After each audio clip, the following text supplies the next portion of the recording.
नमस्कार दोस्तों, welcome to fauna and flora for you.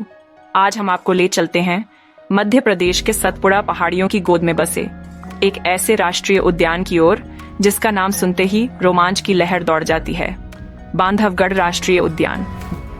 प्राचीन गुफाओं, घने जंगलों और विविध वन्य जीवों का यह अनूठा संगम प्रकृति प्रेमियों और रोमांच के शौकीनों के लिए किसी सपने से कम नहीं है।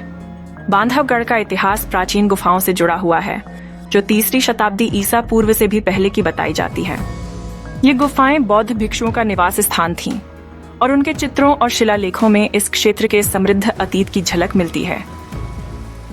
विंध्याचल राजाओं के शिकारगाह के रूप में भी बांधवगढ़ का उल्लेख मिलता है, लेकिन 1968 में इसे राष्ट्रीय उद्यान घोषित कर दिया गया और वन्य जीव संरक्षण के प्रयासों ने एक सफलता की कहानी लिखी।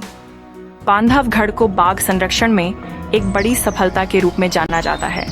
1968 में यहाँ बहुत कम बाघ थे, लेकिन संरक्षण के प्रयासों के कारण अब उनकी संख्या 135 से अधिक हो गई है।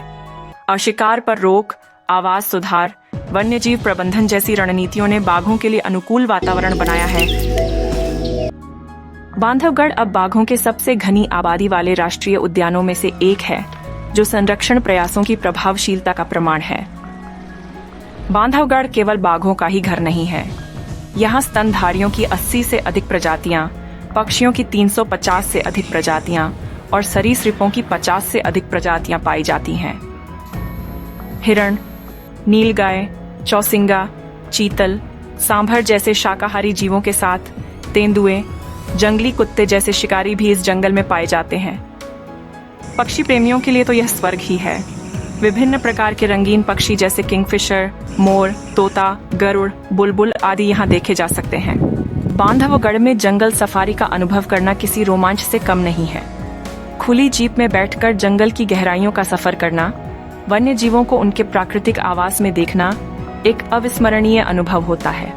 बाघों को देख पाना भले ही किस्मत का ही खेल हो, लेकिन जंगल की खूबसूरती, पक्षियों का कलरव, जानवरों की आवाजें ही अपने आप में एक अलग ही दुनिया में पहुंचा देती हैं।